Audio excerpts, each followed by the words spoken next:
28 जून 2023 को वक्त था सुबह करीब 9:30 बजे। यूं तो ये दिन आम दिनों की तरह ही था, लेकिन 5 यात्री जो कि टाइटन सबमर्सिबल में बैठ करके टाइटैनिक का मलबा देखने के लिए जा रहे थे, उनके लिए वो दिन बड़ा ही रोमांचकारी था। और हो भी क्यों नहीं, उस यात्रा के लिए उन्होंने 2 करोड़ से भी ज़्यादा रुपए खर्च किए थे। टाइटैनिक का मलबा समुद्र के अंदर तकरीबन 3810 मीटर की गहराई में पड़ा है। उसको देखने के लिए टाइटन सबमर्सिबल में वो सवार थे और उन्हें जाना था। सबमर्सिबल उस मलबे तक तकरीबन 2 घंटे की यात्रा के बाद समुद्र की गहराई में पहुंचने वाली थी। लेकिन उस दिन ये अपनी यात्रा में महज 1 घंटा 45 मिनट के बाद ये अपना संपर्क खो देती है।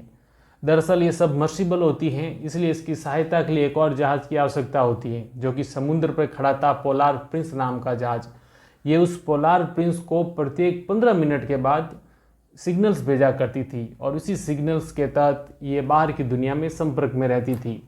लेकिन उस दिन महज 1 घंटा 45 मिनट की यात्रा के बाद ये पोलार प्रिंस से इसका संपर्क टूट जाता है। इधर पोलार प्रिंस की टीम पर बैठी हुई टीम के सदस्यों ने ये सोचा कि सबमर्सिबल को अपनी यात्रा शाम को 4:30 तक कंप्लीट करनी है, तो उन्हें पूरा यकीन था कि संपर्क भले ही टूट गया हो, लेकिन ये शाम को 4:30 तक वापस आ जाएगी। इसलिए उन्होंने शाम को 4:30 तक इंतज़ार करना ही मुनासिब समझा। लेकिन जब ये 4:30 तक वापस नहीं आई, तब उन्हें लगा कि अब हमें यूएस कोस्ट गार्ड को संपर्क करना चाहिए। और उसके बाद तकरीबन शाम को 7:10 पर उन्होंने यूएस कोस्ट गार्ड को इस बात की इंफॉर्मेशन दी कि टाइटन सबमर्सिबल, जो कि टाइटैनिक का मलबा देखने के लिए गई थी अपने 5 यात्रियों के साथ, वो वापस लौट करके नहीं आई है। उसके बाद शुरू हो जाता है खोज अभियान। शुरू में इसके अंदर हवाई जहाज, शिप, रोबोट वगैरह भी लगा लिए जाते हैं। अब सबके मन में प्रश्न यही था कि आखिर सारे यात्रियों के साथ क्या हुआ होगा। अब देखिए, ये घटना जो हुई थी वो कनाडा के पास एक द्वीप है जिसका नाम है न्यू फाउंडलैंड। वहाँ से तकरीबन 600 किलोमीटर दूर समुद्र में ये घटना हुई थी। ये वही स्थान है जहाँ पर आज से 100 साल पूर्व टाइटैनिक जहाज टूट करके 2 हिस्सों में बंट गया था। और ऐसा माना जाता है कि समुद्र के अंदर दोनों हिस्सों की बीच की दूरी 800 मीटर है। उन्हीं में से किसी एक मलबे को देखने के लिए ये सबमर्सिबल अपने 5 यात्रियों के साथ समुद्र में गई थी। ये सारा टूर ओशियन गेट कंपनी के तहत चल रहा था।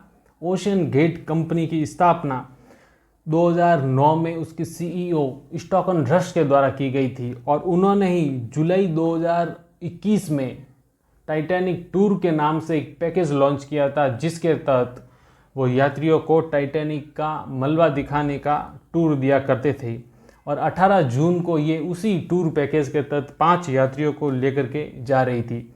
इनमें से जो यात्री सवार थे उनमें एक 58 साल के ब्रिटिश बिलीनियर थे जिनका नाम था हमिश हॉर्डिंग, और एक थे पॉल हेनरी। इनकी उम्र 77 वर्ष थी और पॉल हेनरी ने पहले भी टाइटैनिक के मलबे को देखने के लिए वो यात्रा कर चुके थे।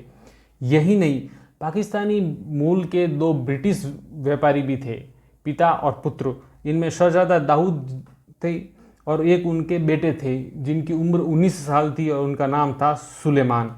ये सब लोग उस सबमर्सिबल में बैठ के टाइटैनिक का मलबा देखने के लिए जा रहे थे, लेकिन इनका संपर्क सवेरे तकरीबन 11:15 पर टूट गया। उसके बाद इनका कोई खैर खबर नहीं रही। इधर बचाव दल के सामने सबसे बड़ी दिक्कत ये थी कि उस सबमर्सिबल में मात्र 4 दिन का ही ऑक्सीजन था, यानी 4 दिन तक वो यात्री ढूंढे गए तो ठीक है, नहीं तो वो सब मारे जाएंगे। और दूसरी सबसे बड़ी समस्या उसके साथ ये थी कि उस सबमर्सिबल के अंदर EPIRB नामक की टेक्नोलॉजी नहीं थी, जिसकी वजह से उसकी लोकेशन को ट्रेस कर पाना बहुत ही ज़्यादा मुश्किल था। यही नहीं, उस सबमर्सिबल का जो गेट है वो बाहर से ही ऑपरेट होता था, यानी उसको ओपन और क्लोज बाहर से ही किया जा सकता था, अंदर से यात्री कुछ नहीं कर सकते थे। इतना ही नहीं, सबसे बड़ी दिक्कत एक और ये भी थी कि उसका सर्च एरिया 25,000 किलोमीटर का था। अब इतने बड़े दायरे में जो सबमर्सिबल जिसकी लोकेशन ट्रेस नहीं हो रही हो, उसके लिए ढूंढ पाना सर्च ऑपरेशन में सबसे बड़ा चैलेंज और मुश्किल थी। तो समुद्र के अंदर रेस्क्यू का ऑपरेशन किया गया था वो 4,800 मीटर तक का ही किया गया था, और वो भी आखिरी बार सन 1973 में किया गया था। यानी उसके बाद इतना बड़ा रेस्क्यू ऑपरेशन आज दिन तक किया ही नहीं गया था। लेकिन ये ऑपरेशन धीरे धीरे बड़ा होता गया। शुरुआत में तो इसके अंतर्गत 2 ही जहाज थे, लेकिन बाद में रिमोट से चलने वाले रोबोट तक इस ऑपरेशन में शामिल हो गए थे। 3 दिन की खोज के बाद एक कैनेडियाई शिप को कुछ बैंगिंग नॉइज सुनाई देती है। उन्हें ऐसा लगता है जैसे कोई दरवाजे को अंदर से जोर जोर से पीट रहा हो और उसे खोलने की कोशिश कर रहा हो। यही नॉइज बाद में अमेरिकन जहाज को भी सुनाई देती हैं।